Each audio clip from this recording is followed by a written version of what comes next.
16 दिसंबर 2012 की रात दिल्ली में एक जवान औरत बस में चढ़ी। यह एक ठंडी और स्याह रात थी और शहर की सड़कों पर सन्नाटा पसरा हुआ था। वो अपने एक दोस्त के साथ थी। दोनों ने एक फिल्म देखी थी और अब घर लौट रहे थे। उन्हें नहीं पता था कि उनके साथ क्या होने वाला है। बस में चढ़ते समय उन्होंने सोचा भी नहीं था कि यह सफर उनकी जिंदगी का सबसे भयानक अनुभव बन जाएगा। हमें बस घर सही सलामत पहुंचना था। हम दोनों थके हुए थे और बस आराम करना चाहते थे। हमें अंदाजा भी नहीं था कि क्या होने वाला है। बस में बैठे हुए हम अपने भविष्य के बारे में सोच रहे थे, लेकिन हमें नहीं पता था कि हमारी जिंदगी हमेशा के लिए बदलने वाली है। 6 मर्दों ने अपनी घटिया सोच और क्रूरता के चलते उन पर हमला कर दिया। यह हमला अचानक हुआ और बहुत ही बर्बर था। उस औरत का नाम निर्भया रखा गया, मतलब निडर, जिसने बहुत ही ज्यादा बर्बरता सही। निर्भया ने अपनी पूरी ताकत से मुकाबला किया, लेकिन हमलावर बहुत ही निर्दयी थे। मैंने पूरी ताकत से मुकाबला किया। मैं जानती थी कि अगर मैंने हार मान ली तो उनका हौसला और बढ़ जाएगा। मैं हार नहीं मान सकती थी। मेरे अंदर जीने की चाहत बहुत मजबूत थी। उसके दोस्त ने भी लड़ने की कोशिश की, लेकिन वो लोग बहुत ताकतवर थे। उन्होंने दोनों को बुरी तरह से पीटा और बस को एक चलती हुई जेल बना दिया। लेकिन वो लोग बहुत ताकतवर थे। उनकी क्रूरता और हिंसा ने बस को एक डरावनी जगह बना दिया। बस, जो आम लोगों के सफर का जरिया है, वो एक डरावनी जगह बन गई। उस रात बस में सवार हर व्यक्ति के लिए यह सफर एक बुरे सपने जैसा था। निर्भया जीने की चाहत बहुत मजबूत थी। उसने हार मानने से इनकार कर दिया और अपनी पूरी ताकत से लड़ाई लड़ी। अपनी चोटों के बावजूद उसने अपनी पूरी ताकत से लड़ाई लड़ी। उसकी हिम्मत और साहस ने उसे निडर बना दिया और उसकी कहानी ने पूरे देश को झकझोर कर रख दिया।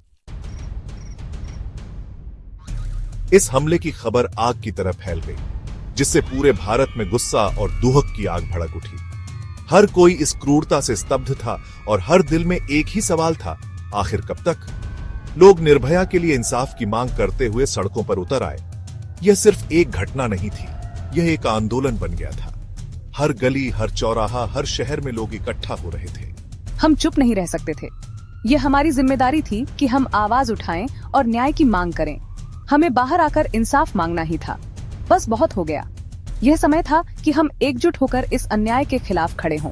कैंडल मार्च हुए और हर जगह लोग मोमबत्तियां जलाकर अपनी संवेदनाएं व्यक्त कर रहे थे। यह एक प्रतीक था, एक संदेश कि हम इस अन्याय को सहन नहीं करेंगे। और हर तरफ लोगों के नारे गूंज रहे थे। इंसाफ चाहिए, निर्भया के लिए न्याय जैसे नारे हर गली में सुनाई दे रहे थे। इस क्रूरता ने देश की आत्मा को हिलाकर रख दिया। हर कोई इस दर्द को महसूस कर रहा था और हर आंख में आंसू थे। पूरी दुनिया ने डर के साथ इस घटना के बारे में सुना। यह सिर्फ भारत की नहीं, बल्कि पूरी मानवता की त्रासदी थी। हर देश, हर समाज ने इस घटना की निंदा की। भारत की राजधानी, जो कभी एक खूबसूरत शहर मानी जाती थी, अब महिलाओं के खिलाफ हिंसा पर चुप्पी और बेरुखी का प्रतीक बन गई। यह समय था कि हम इस चुप्पी को तोड़ें और एक नए भारत का निर्माण करें, जहां हर महिला सुरक्षित हो और हर नागरिक न्याय पा सके।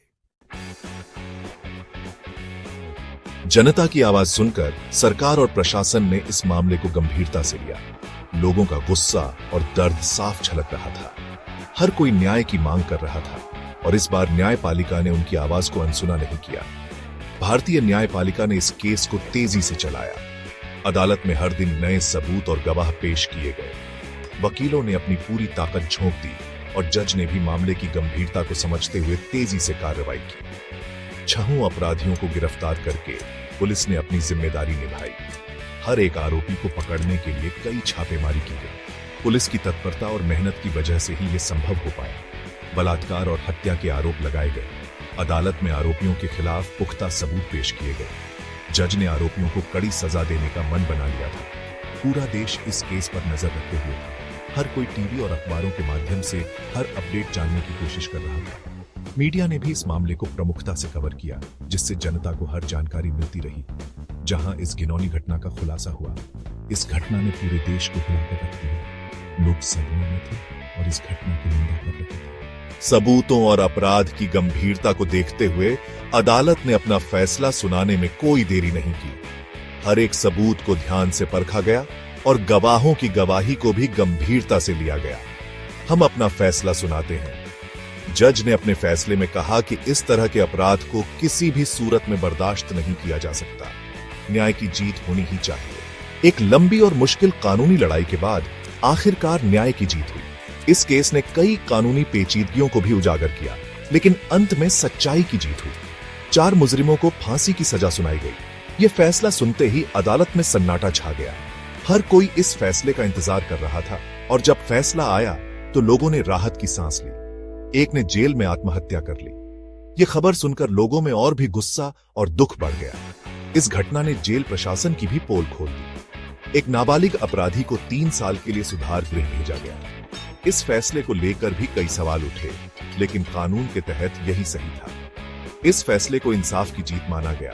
लोगों ने इसे न्यायपालिका की बड़ी सफलता के रूप में देखा। इस फैसले ने लोगों के मन में न्यायपालिका के प्रति विश्वास को और मजबूत किया। हालांकि ये जीत एक बड़ी कीमत पर मिली। इस घटना ने कई परिवारों को तोड़कर रख दिया, लेकिन अंत में न्याय की जीत ने लोगों को थोड़ी राहत दी। निर्भया जिंदगी के लिए अपनी बहादुर लड़ाई के बावजूद सिंगापुर के एक अस्पताल में जख्मों की वजह से चल बसी। उनकी मौत ने पूरे देश को गम में डुबो दिया। मैं जीना चाहती थी, मैं इंसाफ होते देखना चाहती थी। उसके माता पिता ताकत और धैर्य की मिसाल बन गए, और उन्होंने अपने गम को इंसाफ की लड़ाई में बदल दिया। वो अपनी बेटी और यौन हिंसा की दूसरी अनगिनत पीड़िताओं की आवाज बन गए। देश इस भयानक त्रासदी से जूझ रहा था, और महिलाओं के प्रति समाज के पुराने रीति रिवाजों और नजरिए पर सवाल उठा रहा था। भाग 5 बदलाव की विरासत। निर्भया केस आप जानते हैं, यौन हिंसा के खिलाफ भारत की लड़ाई में एक अहम मोड़ साबित हुआ। इस जन आक्रोश ने कानूनी बदलाव लाए। भारतीय दंड संहिता में महिलाओं के खिलाफ अपराधों के लिए सख्त सजा का प्रावधान किया गया। यौन उत्पीड़न के मामलों में तेजी से सुनवाई के लिए फास्ट ट्रैक अदालतें बनाई गई। बलात्कार की परिभाषा को सिर्फ पेनिट्रेशन से आगे बढ़ाकर दूसरे कृत्यों को भी शामिल किया गया।